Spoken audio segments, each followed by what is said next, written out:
Watch original photos and videos related to this news by clicking on the link given in the description below the article courtesy.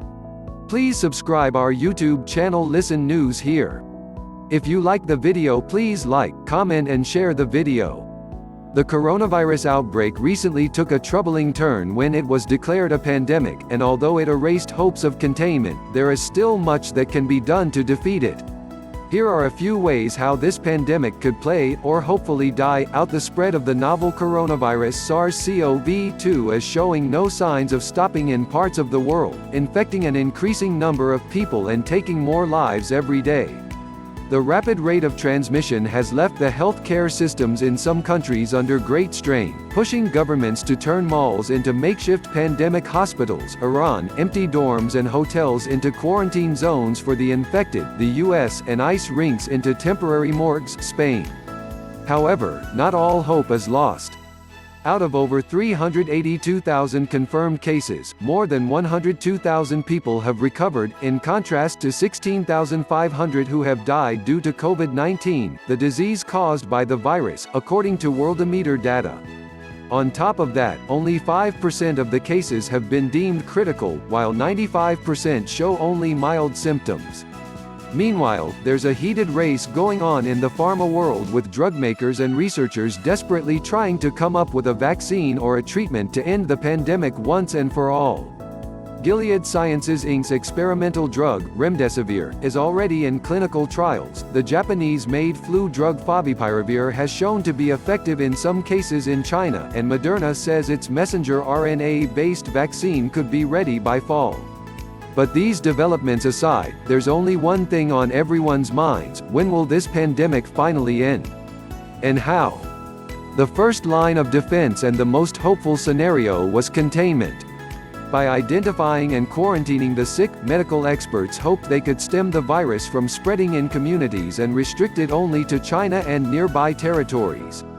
After all, this was the strategy used to contain the 2003 SARS severe acute respiratory syndrome outbreak, which ended in success. However, if there is anything the last 2 months have shown us, it is that we've exhausted all of our chances to contain the outbreak to just a few locations, hence the World Health Organization (WHO's) declaration of the coronavirus as a pandemic after its widespread and unstoppable global march. Containment was, indeed, the biggest hope of the science world, but it gave humanity a very small window of opportunity to do so.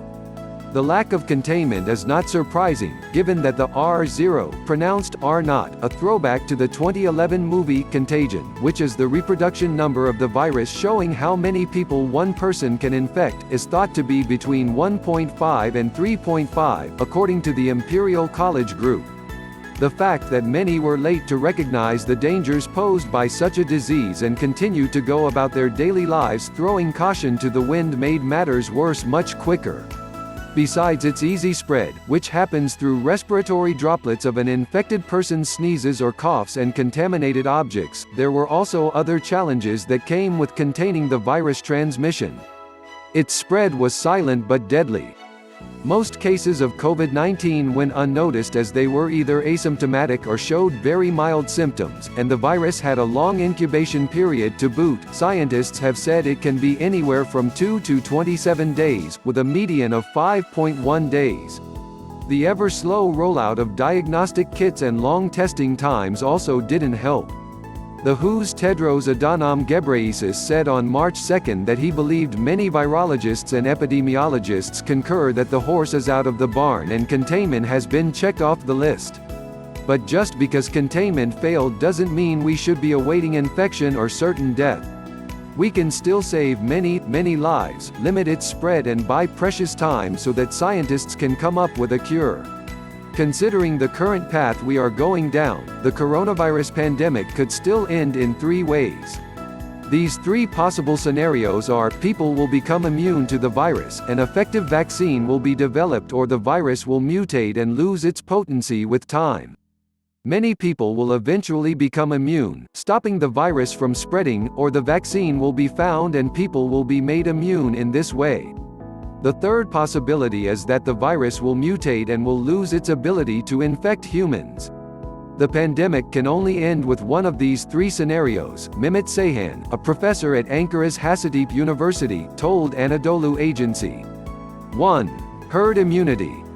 The first scenario refers to herd immunity, which the UK first wanted to achieve and then backtracked after criticism for risking the lives of the elderly and the chronically ill.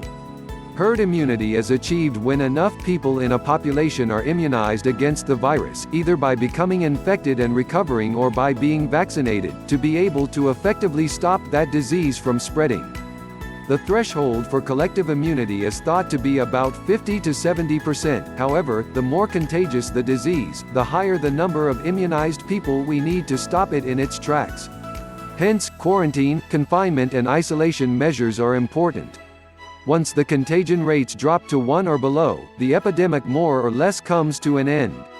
The UK initially claimed that herd immunity would slow the spread of the virus and delay its peak until the summer months when the National Health Service (NHS) would be less overwhelmed. But, of course, the high risks and fast spread associated with COVID-19 would have led to high rates of hospitalization and use of critical care facilities. Especially with no effective vaccine in sight, herd immunity still seems to be a risky gamble. 2. Effective vaccine.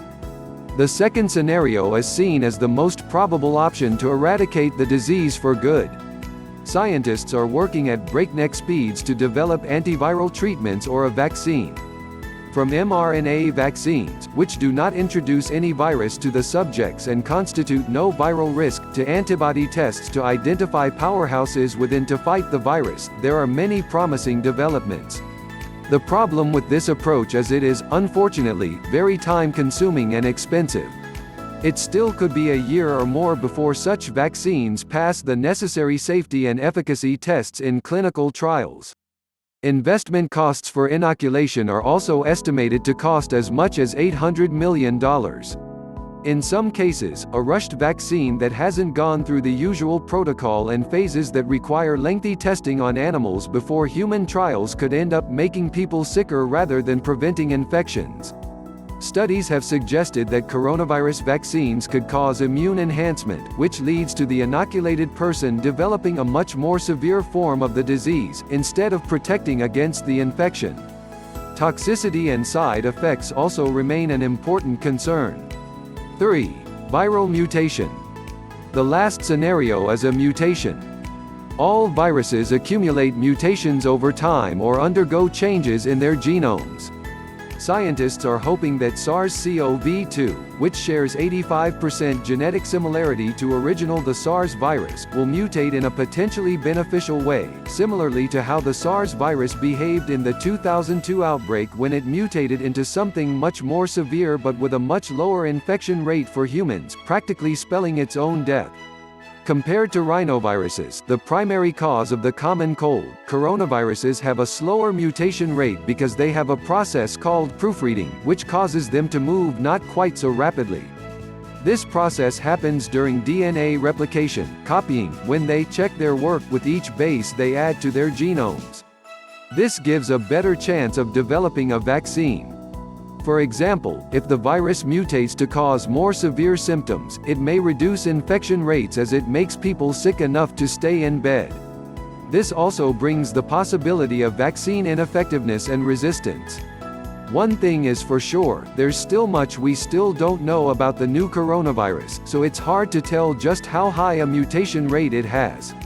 Its ancestor SARS had a relatively low mutation rate, but influenza is on the other end of the spectrum and thus reoccurs every year. Experts are nevertheless closely tracking the virus and its behavior to understand how it spreads and whether different strains of it are emerging.